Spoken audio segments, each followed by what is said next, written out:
ቤተሰብ ሰላም ጤና ይስጥልኝ። እንዴት ናችሁ? ደህና ናችሁ ወይ? በያላችሁበት የዓለም ዳርቻ በሙሉ ሰላማችሁ ብዙ ይበል። ጾም እንዴት ነው? እንግዲህ የሁለቱም ሃይማኖት እንግዲህ ጾሙ አንድ ላይ ነው። አሪፍ እየጾማችሁ እንደሆነ ተስፋ አደርጋለሁኝ።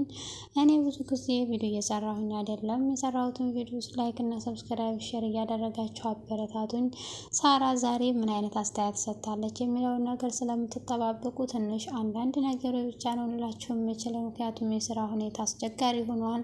እንደምታውቁት ነው እንግዲህ በጽናት ድራማ ላይ አንዳንድ ነገሮች አስተያየቶች እንጽፋለን ማለት ነው ሁላችንም። ስለዚህ በአስተያየታችን ደግሞ አብረን እንወያያለን ማለት ነው። ከስታሁንም ደግሞ ላይክ እና ሰብስክራይብ እያደረጋችሁ አብራችሁ ስለቆያችሁ እህት ወንድሞቼ ከልብ አመሰግናለሁ። ማንኛችንም ደግሞ መሰለቻችንን አውቀን መበረታታት ወይም ማበረታታት የኛ ግዴታ ነው ይመስለኛል። በሌላ በኩል እንግዲህ ወደ ገደለው ስንገባ በባለፈው እንግዲህ ናሆም እንዳያችሁት ህፃኗን ካርድ ገዝቼ ልደውልልሽ እንዳላት ወደ ሱቅ ሲሄድ እንግዲህ አረመኔው ደግሞ ነርሲም የሚባለው ሰውዬ የሰኒ አጋች ወይም አስቸጋሪ ሰውዬ ሰኒ እምቢ ስትለውና ስታቸንፈው አሁን ደግሞ ወደ ህፃናትን እንግዲህ ህፃናት ይዞ በማስፈራራት ለህፃናት የሚያደርጉትን መጽዋት ለማየት ይመስለኛል። በእሷስ ምን ያውቁ ይሆን? ለሰኒ ብዙም ግድ የሰጣቸው ሰዎች የላቸውም። ብቻዋን ትጋፈጥ ነበር። ህፃኗን ብቻዋን ትጋፈጣለች ብለው ሊተዋት ነው ወይስ ምንድን ነው ብሎ እንግዲህ እሌኒ እግሩን ሰብራው እሱንም እያነከሰ ልጇን እኔ ከእናትሽ ካላገናኝሽ ብሎ ወስዷት እንደነበር አይታችኋል። እንግዲህ እሌኒንም ያው አግቶ እንደነበረ እሷም እንዳታስጥለው ወይም እንድታየው ወይም የሆነ ነገር መረጃ እንዳትወስድበት እሷን ጋርባት ነበረ። እንግዲህ ናሆም ደግሞ ሲመጣ ይችን ልጅ ያጣታል። እንዴ የተደች ልጇ እናቷ መታ ወስዳት ነው እንዴ ብሎ እሱም ይሄን ሀሳብ በማሰብ ተነስቶ ወደ ቢሮ ማለትም ወደ ጓደኛው ዘንድ ይሄዳል ማለት ነው። ጓደኛው ጋር እንግዲህ ኪራ ዘንድ ምን ሆነህ ነው ልክ አይደለህም ሲለው እሱም ደግሞ አይ እዚህ ቦታ ህፃኗ እናቴን አስደውለኝ ብላኝ ተነስታ ሄዳለች። ልጅ እስከምትመስለኝ ድረስ ውስጤ እየተረበሸ ነው አልቻልኩም እያለ እስቲ የተቸገረ አይነት አመለካከት ነበረው። ነገር ግን ደግሞ እሱ እንዴ መንገድ ላይ ህፃናት የማትወድ ልጅ ዛሬ ለህፃናት መቸገርህና ለህፃናት መቆርቆርህ እኔን እየገረመኝ ነው። ምንድነው ነገሩ? አንተ ኧረ ተረጋጋ፣ ነቃ አድርገው። የዛን ሰዓት እኮ ዝም ብዬ ወስጃት ቢሆን እኮ ዛሬ ጸጸት ላይ አልወርቅም ነበር። ደግሞ እኮ እንዴት አባቷ እንደምታምር ህፃን ያው ህፃን ነው አመረም ጀለም ህፃኖች ሲጀመር ያምራሉ በሚል ቢመልስለትም አንተ ብታያት እኮ ተወዳት ነበረ። ሲጀመር ብታያት ነው ስላላየሃት ነው። እኔ ውስጤን አሁንም የዛን ሰዓት እስኪ መንገድ ላይ ነው ያገኘኋት። እዛ ቦታ ላይ በድጋሚ እንሄድና እንያት። ምናልባት አስቀምጣትም ወይም ደግሞ ለመጫወት ዞር ብላም ሊሆን ይችላል። እኔ እንግዲያ ፈልጊያት ነበረ። ፈልጊያት አጣኋት ያልከው ሰውዬ እዛ ብንሄድ ድጋሚ እናገኛት ይመስላል? ከዚህ ሰዓት በኋላ እንዴት ነው ልናገኛት የምንችለው ብሎ እሱም ጋር ብዙ ክርክር ሲገጥሙ ድንገት ክብሮም ይመጣል። ክብሮም እንግዲህ የሰኒን ፍቅር ሁሉም ልቤም ሁሉም ነገር ዲኗል እንዲያላት ከዚህ በፊትም እንዲያለውም ደግሞ ዲኗል። ፍቅር የሚያስፈልገው ለህዝብ እንጂ ለሁለት ተቃራኒ ጾታ እንዳልሆነ ግልጽ ቢሆን የተሻለ ነው። ለሁለት ተቃራኒ ጾታ ፍቅር የሚለው ቃላት ለወሬ እንጂ የበጃቸው እስካሁን ጥቅም ላይ አውለውት አያውቁም ከስሙ በስተቀር። ስሙን ማንሳት እንጂ ተግባር ላይ የዋለ ነገር የለም። ይሄንንም ደግሞ ስለ ዲያነ ወደ ኪራ ቢሮ ማምራትን አስመልክቶ መለስ ቀለስ ማለትን አብዝቷል። ምናልባት ይችን ቃልቃላ ሀናን ፈልጓት መሰለኝ። እንግዲህ አብረው እንደሚሆኑ ተስፋ እናደርጋለን። ነገር ግን ከዚህ በፊት ኒና በቀዩ መሆኗ ነው ብሏት ነበረ።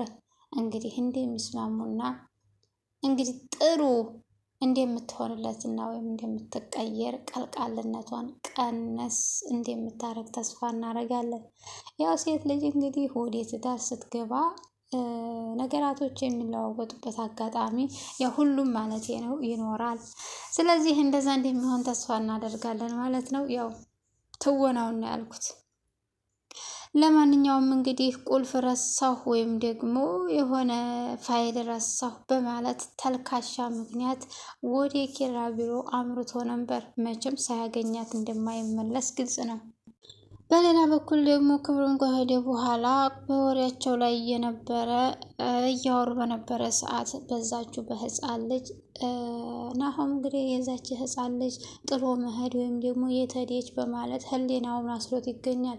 ሌላ ነገር አያስብም፣ እሷኑ ነው። የዛን ሰዓት ምን አዘዘብኝ፣ ምን አለ ይቻት ብሄር ኑሮ አብረህ ብትሄድና ካርዱን ብንገዛ ኑሮ እያለ አጠገቡን ያለን ሰው ረስቶ ብቻውን ያወራ ጀመር። አንተ ሰው ነቃበል እንዴ ምን ሆነህ ነው ብሎ የሚለው ሊሰማ አልቻለም። ነገር ግን በዛን ሰዓት ድንገት እሌኒ ትመጣና ልጅን ወሰደብኝ እኔም እንደምንም ነው ያመለጥኩት ትልና አምልጣ ስትመጣ ያመለጠችበትን ቦታ ቢሄድ እሷ የለችም። እሷ ግን ለናሆም አንተ ልጅ አደጋ ላይ ናት እያልኩ እንኳ አልተረዳኸኝም፣ ልጅህ እንኳን ባትሆን ኢቭን መረዳት ነበረብህ። ዛሬ ግን አጣኋት፣ አረመኔ ነርሲሙ ወሰደብኝ። ዛሬ ከሰኒ ዘንድ የሰኒን ፍላሽ ብሰጣት አንቺ ነሽ የሰጣሻት ብሎ ማን እንደነገረው ባላውቅም ልጅን አስፈራርቶ ነበር። እንዲያስፈራራውም አድርጎታል። ስለዚህ ልታግዙኝ ይገባል ብላ እነሱ ዘንድ ጮኻ ነበር። ተረጋጊና አብረን እናደርገዋለን። ችግሩ ያንቺ ብቻ ሳይሆን አሁን ላይ የኛም ነው። ሰውየውን አግኝተን እናወራዋለን ወይም እንፈልገዋለን ብሎ ወደ ቤት ይዘዋት ይሄዳሉ። ምሩም እንግዲህ ከዚህ በፊት ብትነግራት እኔ አደጋ ላይ ነኝ ብትላት ምሩም ከነሰራተኛዋ ልትሰማት አልቻለችም። ምሩም በጸጸት ሄዳ ሰኒ ዘንድ እስኪ የሆነ ነገር ልበልትልና ተነስታ ሰኒ ቤት ብትሄድ ሰኒ ቤት የለችም። ስለ ሰውየው ልትጠይቅ ነበረ። ነገር ግን ደግሞ እኔ እንደዚህ እየለመነችኝ አንድ ነገር ብትሆን ጸጸቱን አልችለውም ስልና ለሰኒ ብትነግራትም ተነስታ አይ በቃ ማግኘት አለብኝ እንደምንም ብዬ ልጅቷን አግኝቼ በቃ መረዳት አለብኝ፣ የሆነ ነገር ብትሆን ጸጸቱን አልችለውም ትልና ተነስታ ስትሄድ ስልኳን ረስታ ነበረ። ምሮ ስልክሽን እኮ ረሳሽ፣ እንደዚህ ስለሆንሽ እኮ የምትቀርፊው ነገር የለም። ለምንድን ነው እንደዚህ የምትሆኝ? መጀመሪያ ተረጋጊ አንቺ። ምንም አትሆን። የሚሆነው ነገር ሊፈጠር ይችላል፣ ላይሆንም ይችላል። ልታስመስልም ሊሆን ይችላል፣ እየተወነችም ሊሆን ይችላል ትልና ተረጋጊ በመጀመሪያ እያለች እያወሩበት በነበረበት ሰዓት ቅዱስ ይመጣና ምን ሆናችሁ ነው? አይ ነገሩ እንዲህ ነው። ነገር ግን ደግሞ እሷን ማግኘት አለብኝ። ምንም ያክል እሷ ብትሰርበኝ ወይም ደግሞ እዛ ሂጅ ውሸት ቢሆን ይሻላል እንጂ እሷ የሆነ ነገር ደርሶባት ወይ በልጇ ወይ በእሷ ጸጸቱን አልችለውም ትልና እንግዲያማ እኔ ቤቱን አውቀዋለሁ ሂጅሽ ልሂድ ብሎ ይዟት ይሄዳል። ቤት ውስጥ የለችም። ነገር ግን ከሆነ ሰዓት በኋላ ቤት ውስጥ ቁጭ ብላ ከጓደኛዋ እንደነበረች ማለትም ከሰኒ ድንገት ትመጣለች። ምክንያቱም ከዚህ በፊት በጥፊ ብላ የምሩ ሰራተኛ አባራት ነበረ። እንግዲህ ጸጸታቸውን እነሱም ማምነው በጣም ይቅርታ ድራማሽ እንደሆነ ስለማውቅ ነው፣ አሁን ግን እውነትሽን እንደሆነ ተረድቻለሁ፣ ስለዚህ ይቅርታ ብለው እነሱም ይቅርታ ቢጠይቋት ምክንያቱም ከነናሆም ጋር እውነት ሆኖ ስለሄደች ይቅርታቸውን ተቀብላለች ብለን ተስፋ እናደርጋለን። በመቀጠል ደግሞ እንግዲህ እዛው እያለ ተደውሎለት ልጅህ መሆንህን እንኳን ቢያንስ አሳወቅኩህ ሲል ተሳልቆበታል። ለመጥፎ ሲሆን ሰዎቹ ይታዘዛሉ መሰል፣ ታዛዦቹ ብዙ ናቸው የነት ሲሆን፣ ነገር ግን ይዞ ሄዶ ልጅቷን እንዳሰራት አሳይቷታል። አቅፎ ሄዶ ቢያንስ አየኋት ብላ እሷም ተመስገን ብላ ታጠገቡ አንስቶ ይዟት ይሄዳል። ነገር ግን ደግሞ ቤት ከሄዱ በኋላ ናሆም ጋር ተነጋግረዋል።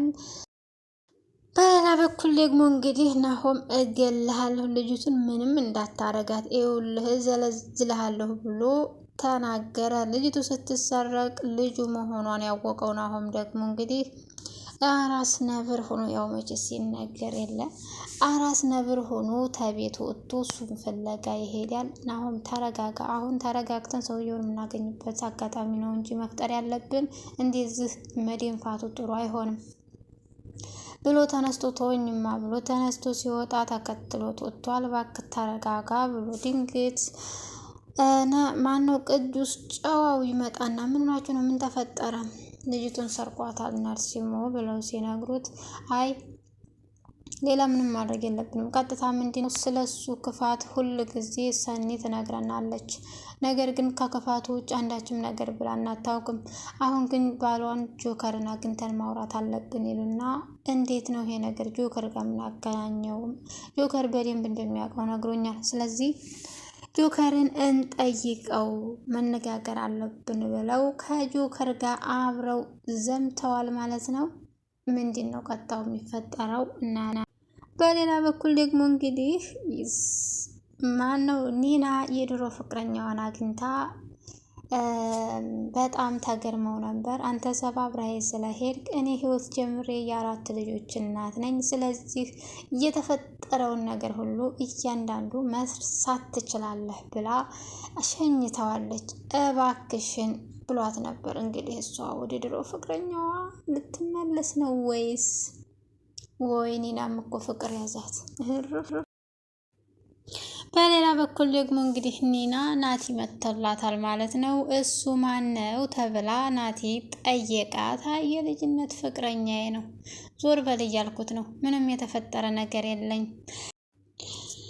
ነሲሙ ደግሞ እንግዲህ እሌኒ ልጇ ስለጠፋይ እየቀየ ትገኛለች ማለት ነው። የልጅ ነገር እንግዲህ የዚህን ያህል ነው። እንግዲህ ከሆነ ሰዓት በኋላ አረፊ ብለው ቤት እንዲያስቀመጧት ተነስታ አምልጣቸው ወደ ውጭ ወጣ ነበር። እሱም ደግሞ ለልጇ ምግብ ገዝታ ነርሲሞን ፈልጋ ለልጇ ስጥል ለማለት ፈልጋ ነበረ። እሱም ደግሞ ምግቡን ይዤ አልሄድም ብሎ ጥሏት ሄዷል ማለት ነው።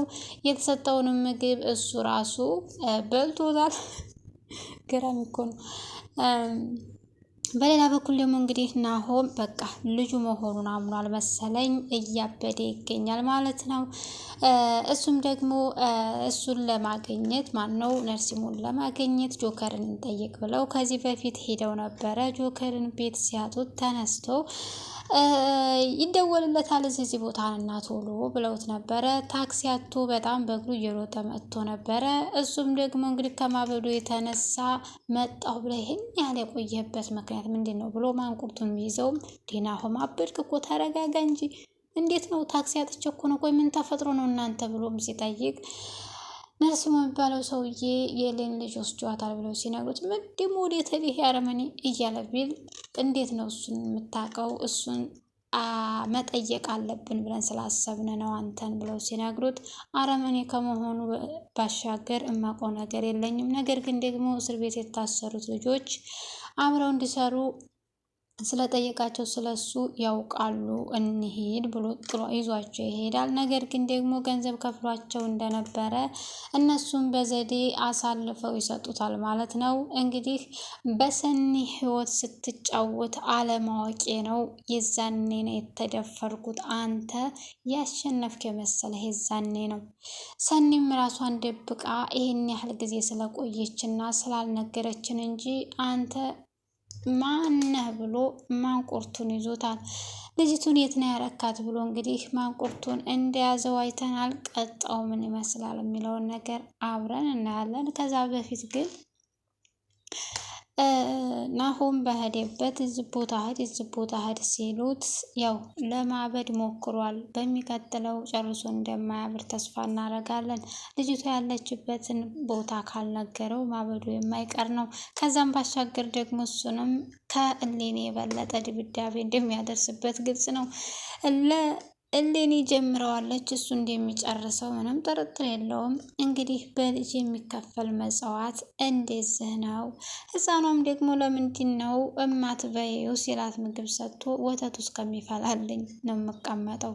እናቷ ወተት ያፈላችላት ትመስላለች። እናቴ ያለ መስሏት ነው መሰለኝ። ቀልደኛ አንቺ ትቀልጃለሽ እያለ እሱም በልጅቱ ለመጫወት ሞክሯል። ቀጣውን ይመስላል። መርሲሞ አለቀለት፣ እስር ቤት ገብቷል። ባይዘው ለማንኛውም ሀባይ ሰብስክራይብ እያደረግን አብረን ፈታ እያልን ወደፊት እንሄዳለን። ሰብስክራይብ አድርጉ። አይዞን፣ በርቱ፣ ጠንከሩ። ኢንሻአላህ አብረን ወደፊት እንሄዳለን ማለት ነው። ማበረታታችሁን አትርሱ። ዱአ እንደራረግ ማለት ነው። ሀባይቦቼ ያለን ቪዲዮ ዛሬው ይሄን ይመስላል። መልካም